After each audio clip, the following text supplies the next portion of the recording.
Betsy Arakawa, the wife of legendary actor Gene Hackman, has died from Hantavirus Pulmonary Syndrome, HPS, a rare but deadly disease linked to rodent exposure. Her passing has prompted the Centers for Disease Control and Prevention, CDC, to issue a warning about the dangers of hantavirus and the need for public awareness. HPS has a fatality rate of nearly 38%, yet many people remain unaware of its risk. Today, we're taking a closer look into hantavirus, how it spreads, its symptoms, and what steps the CDC recommends for prevention. With rising concerns about rodent-borne illnesses, understanding this virus is more important than ever. Betsy Arakawa's death and public response.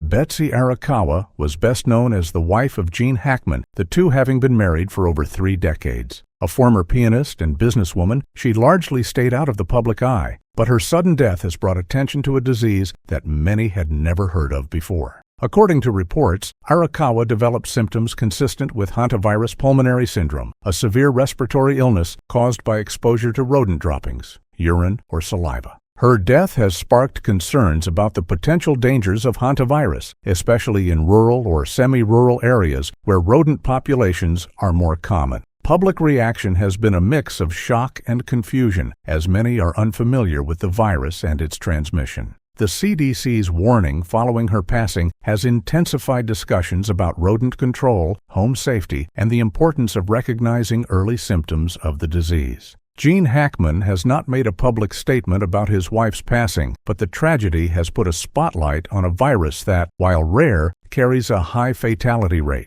Health officials have urged the public to take preventive measures, emphasizing that while human-to-human transmission of hantavirus is extremely unlikely, exposure to infected rodents can have deadly consequences. The warning serves as a reminder that even lesser-known viruses can pose a serious health risk.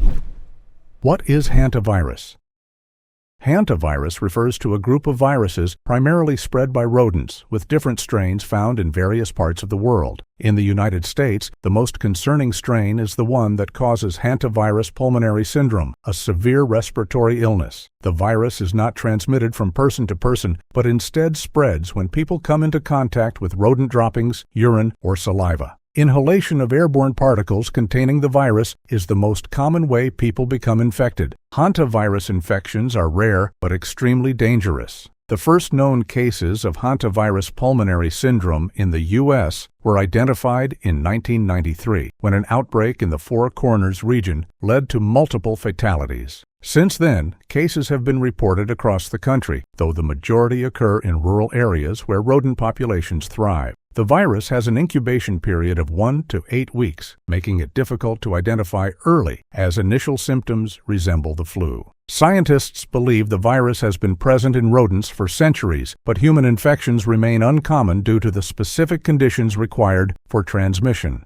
Even so, health officials warn that any exposure to infected rodents carries a risk. The fatality rate for Hantavirus Pulmonary Syndrome remains high, making awareness and prevention critical for those living in or visiting areas where rodents are common. How hantavirus spreads.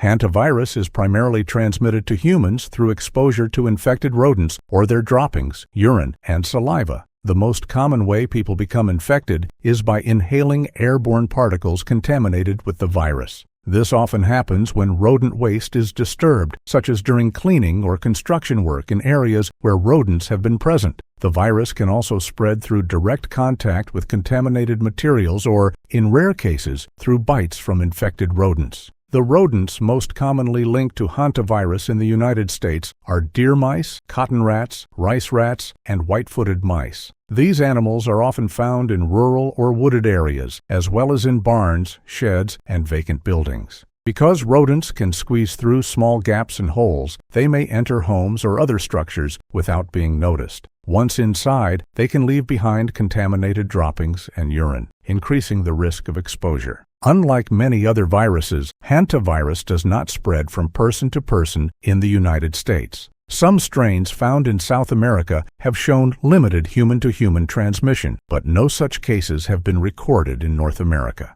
This means that an infected individual cannot pass the virus to others through coughing, sneezing, or physical contact. The greatest risk comes from direct exposure to environments where infected rodents have been active. Understanding how the virus spreads is crucial in preventing new infections, particularly for those living in areas where rodent populations are high.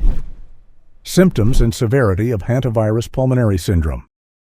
Hantavirus pulmonary syndrome begins with symptoms that resemble the flu, making it difficult to diagnose in its early stages. Infected individuals often experience fever, fatigue, muscle aches, and headaches. Some may also develop dizziness, chills, nausea, or abdominal pain. These symptoms typically appear 1 to 8 weeks after exposure to the virus, making it hard for patients to connect their illness to a specific event or location. As the infection progresses, the condition becomes far more dangerous. Within a few days, patients may develop severe respiratory distress as fluid builds up in the lungs. This stage is marked by shortness of breath, coughing, and a rapid decline in oxygen levels. Many cases require hospitalization and intensive care, as breathing difficulties can quickly become life-threatening. Without proper medical support, the condition often leads to respiratory failure. The fatality rate for hantavirus pulmonary syndrome is alarmingly high, with nearly 38% of cases resulting in death. There is no specific cure or antiviral treatment, making early detection and supportive care essential for survival. Patients who receive oxygen therapy and other medical interventions during the critical respiratory phase have a better chance of recovery, but delays in diagnosis often make treatment challenging. Because the early symptoms are so similar to common viral infections, many cases go undiagnosed until the disease reaches a severe stage. This highlights the importance of awareness, especially for those who live or work in areas where rodents are present.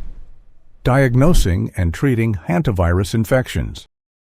Diagnosing hantavirus pulmonary syndrome is challenging because the early symptoms mimic those of the flu or other respiratory illnesses. Many patients do not seek medical attention until their condition worsens, by which point the infection has already progressed to a dangerous stage. Doctors rely on a combination of symptoms, recent exposure history, and specialized laboratory tests to confirm hantavirus infections. Blood tests can detect antibodies or genetic material from the virus, but because hantavirus is rare, it is not typically considered until more severe respiratory symptoms develop. There is no specific antiviral treatment for hantavirus pulmonary syndrome, which makes early supportive care critical. Patients with severe breathing difficulties often require hospitalization, where they may be placed on oxygen therapy or mechanical ventilation to help them breathe. The primary focus of treatment is maintaining oxygen levels and managing fluid buildup in the lungs. In some cases, extracorporeal membrane oxygenation, or ECMO, is used to provide life support when standard ventilation is not enough. The chances of survival depend on how quickly medical intervention begins. Those who receive intensive care early in the disease have a better prognosis, but the overall fatality rate remains high. Because there is no vaccine or cure, prevention is the most effective strategy for reducing the risk of hantavirus infection. Public health officials stress the importance of rodent control and safe cleaning practices to minimize exposure, particularly in areas where past cases have been reported.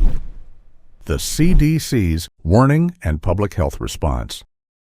Following Betsy Arakawa's death, the Centers for Disease Control and Prevention issued a warning to raise awareness about hantavirus and its potential risks. While cases of hantavirus pulmonary syndrome remain rare, the high fatality rate makes prevention critical. The CDC's statement emphasized the importance of rodent control and proper sanitation, particularly in areas where hantavirus has been previously reported. Officials urged the public to take precautions when cleaning spaces where rodents may have been present, as disturbing contaminated droppings or nesting materials can release virus-laden particles into the air. Health experts are concerned that many people underestimate the dangers of hantavirus given its relatively low case numbers. Unlike more well-known diseases, hantavirus infections do not spread from person to person, making outbreaks unlikely. However, isolated cases can be deadly, and exposure risks increase in homes, cabins, or workplaces where rodent infestations go unchecked. The CDC has reminded the public that prevention is the only effective defense against this virus, as there is no vaccine or targeted treatment.